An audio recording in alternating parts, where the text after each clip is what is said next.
for the first time Kyagulanyi yavuddeyo n'agambwa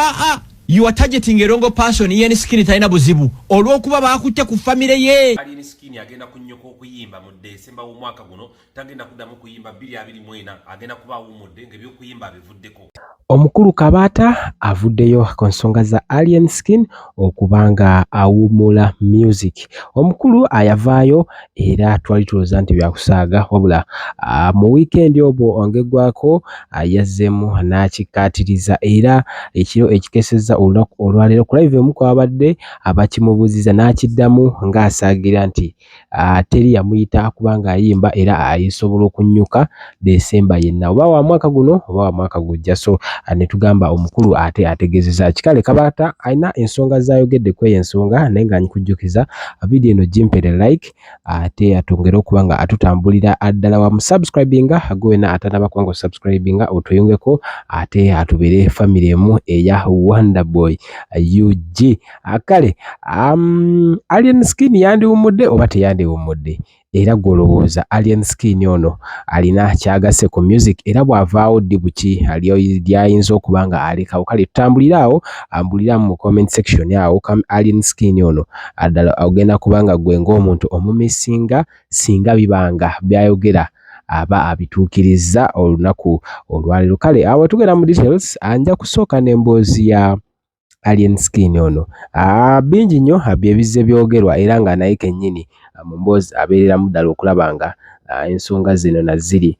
ziwambira ddala. Yasooka n'akuba ennyimba but finally oluyimba ndowooza olwamwaniriza ennyo mu bantu oluyimba lwa City Danger era ndowooza I believe lwe luyimba lwe olumu ku lusinga bwe luba nga si lwe lusingira ddala. N'avaayo n'azoganyiza ddala era nga buli kibadde kigenda maaso omwaka guno bw'oba nga toyogedde ku linnya Alien Skin ku internet kuno oyinza obutabaako kyogezaako kubanga ogamba ensi ennyimba nnyingi zataddewo abantu ze bataddewo ne ziba nga ziganye olw'erinnya Alien Skin n'amasannyalaze gaalina naddala omwaka guno 2023. Ennyimba nnyingi ezifudde because of everything that follows around the name Alien Skin. Tine concerts nnyingi nnyo ezisobodde okuba nga zibikkirwa naddala ne bannyini baazo. Njaku example ya Jostede ku concert ye Alien Skin okuba yajja atuuka ku stage abantu be bajjawo MC Cuts nti nenannyini show tebasobola okuba nga bamwogerako wabula erinnya Alien Skin. Bwe tugenda ku nseko obuseko concert mugijjukira show y'Abamadrat Nchiko era still Alien Skin amawulire yageefuga ne Tokability after the end of the show. Mujjukirwa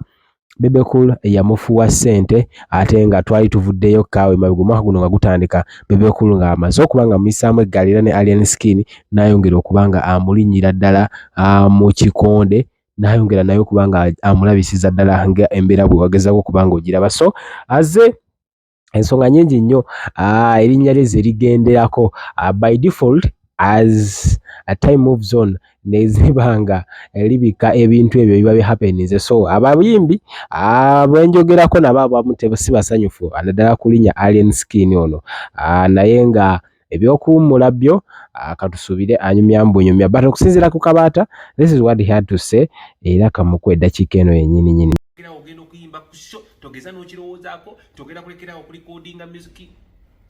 mu studio n'okukola music video togeza n'okirowooza Alien Skin wokikolerawe pa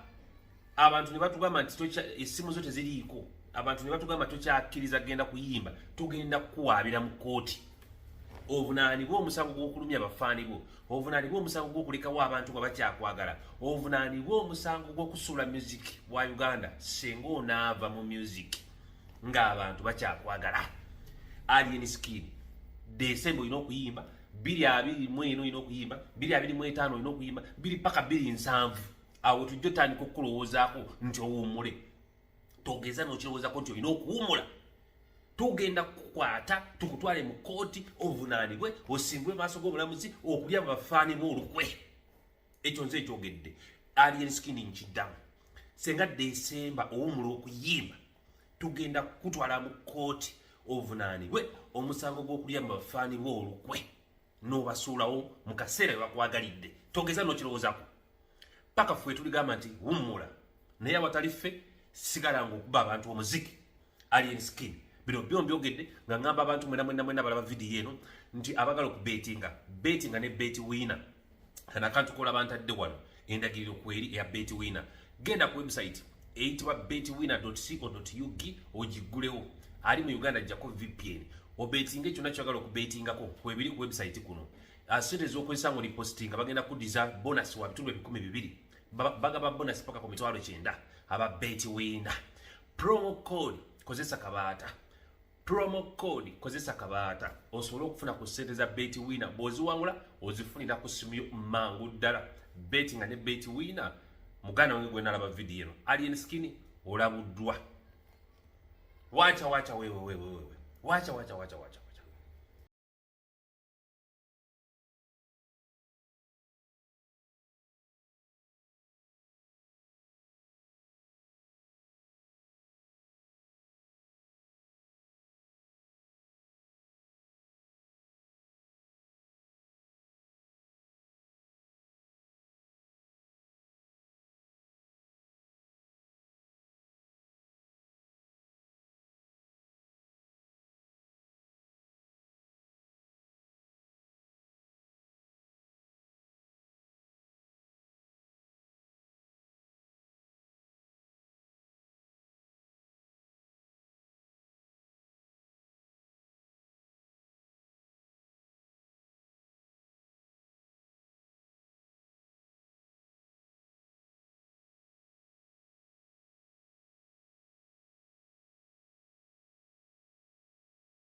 mazewe jogo lya Nup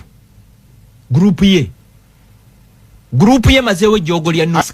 kuzalwa muyimbi ali independent yagamba I don't belong to any political party nze nyina views zange sina kibiina kyonna kyebagira bo buli muntu yenna ayina okusubscribinga kuki ku Nup kakati kyagulanyiye akazannyo ke kalibwe kati tavayo kuvuma awendula bascouts be ba lieutenants be ne bavuma kati bo bana abaana bo bagenti fa abatuma tumumanyi abatuma tukola ki bamumanyi tujja kuvuma babi tuvuma abaana be paka lwana ava ku skini era kibadde ku TikTok over the weekend baba kubine babasanyaawo for the first time Kyagulanyi yavuddeyo n'agambwa you are targeting a wrong person yeni skini taina buzibu olwokuba bakutte ku family ye obontegedde kasitaba kuvuma nga pretending atamanyi okitegera no kati yeni sinke manyi Kimenka asanyizaawo group eyo yabazewe jogo lya Kyagulanyi ontegera ndo Kimenke group ye otegera ndo bagenti buli abavuma mukama waffe Kimenke fetuja kudiza family buli abamuvuma ye ina saako yo tosobola tugamba nti bye bakola tobimanyi kati nabone balumba mukyala wa babi sole mukyala wa Kyagulanyi n'abaana kankuzeeko emabega abantu bonna abavodde abantu abasize ensigo z'obukyayi bonna ina saako